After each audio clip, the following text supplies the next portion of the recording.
안녕하세요. 박민수 원장입니다. 항상 구독해 주시고 좋아요를 눌러 주셔서 감사합니다. 요즘에 이제 저희 환자분들이 저한테 많이 물어보시는 것에 대해서 이제 말씀을 드리려고 하는데요.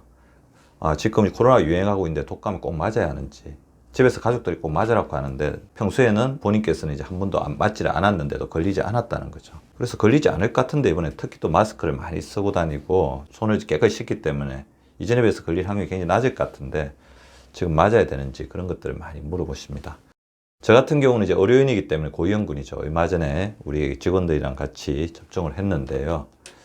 자, 건강의 개념을 이제 보셔야 되는데, 건강해지기 위한 확률을, 자기가 건강하자고 해서 100% 건강해지는 것이 아니죠. 그렇다면 그거는 이제 신의 영역이기 때문에 건강해지는 확률을 높이고 질병에 걸리는 확률을 낮추는 게 건강 실천 행위의 가장 기본적인 전략입니다. 그러니까 확률을 높이는 게임이죠. 그러니까 우리가 확률을 점점 높인다는 것은 그만큼 안전장치를 많이 만들어야 된다는 것인데, 그 안전장치의 가장 대표적인 게 예방접종이죠.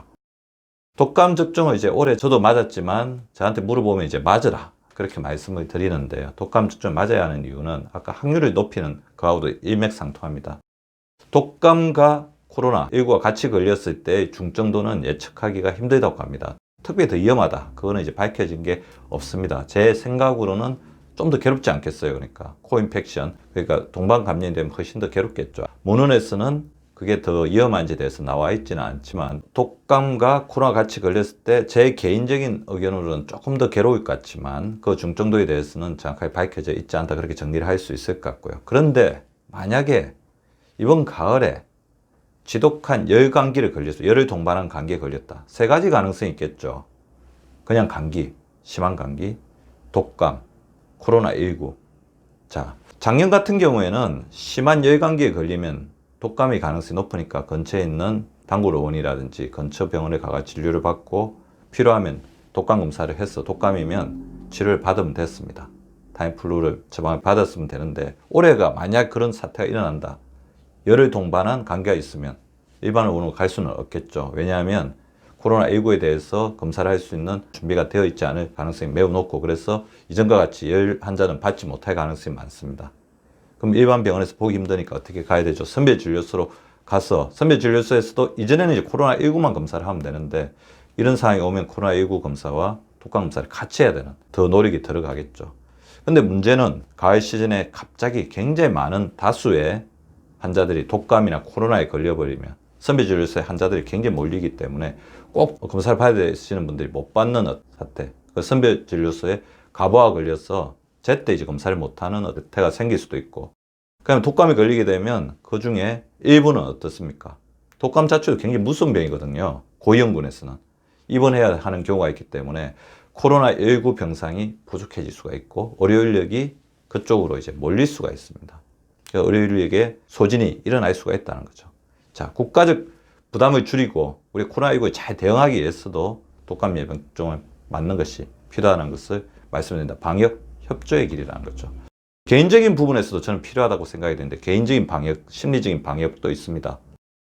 만약에 열감기가 있을 때 어떻게 될 것 같아요? 코로나인지 독감이 치료제가 있기 때문에 뭐 일찍 가서 병원에서 치료를 받으면 되는데, 만약 밤에 선별진료소를 하지 않는 밤에 이제 걸리게 되면 굉장히 불안하겠죠. 이게 코로나19인지 독감인지. 일반 자기가 다니는 병원에서는 또 독감 검사를 받기 힘들 수가 있으면, 그래서 불필요한 걱정, 불안. 왜냐하면 독감 증상이 코로나19 증상과 겹쳐서 굉장히 심할 수가 있거든요.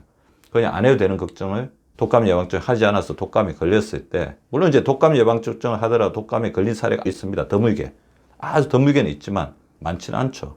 그래서 불필요한 걱정이나 불안이 생길 수가 있다는 것을, 그걸 줄여줘야 됩니다. 더불어서 이제 독감에 걸리신 분들, 제 환자분들 살펴보면 필연적으로 이제 컨디션의 저하, 면역력의 저하가 따라옵니다. 그래서 이런 부분 자체가 코로나19에 취약해지는 하나의 빌미가 될 수도 있다는 거죠. 독감에 걸리고 나서 내가 왜 그때 관리를 안 했을까, 독감 예방접종을 안 했을까 하면서 후회를 할 수가 있는데, 이런 후회와 걱정은 면역력 약화의 원인이 되고 코로나19에 취약해지는 자신을 만들 수가 있겠죠. 그래서 이런 사항들을 고려했을 때 국가적으로, 개인적으로 독감 예방접종을 하는 게 바람직할 수가 있습니다. 자, 독감 접종 대상은 걸리면 위험한 사람들이죠. 어린이들, 65세 이상 노인들, 만성적인 질환을 가지고 있는 성인들, 뭐 천식, 심장병, 신장질환, 당뇨병, 장기 요양시설에 계신 분들, 면역이 떨어져 있는 사람들, 독감 유행기에 임신할 예정인 여성들 아니면 임산부들은 독감 예방접종 하시는 게 바람직하고요. 또 고위험군에게 전파할 위험이 있는 사람들, 저 같은 의료인들이라든지 24개월 미만의 어린이와 함께 사는 가족이나 어린이집 종사자, 유치원, 학교 기사 등 단체 생활하는 사람들 맞는 게 좋은데, 올해와 같은 상황에서는 코로나19와의 감별에 의해서 그리고 국가적인 방역을 위해서 맞을 수 있으신 분들은 잘 맞는 게 좋을 것 같습니다.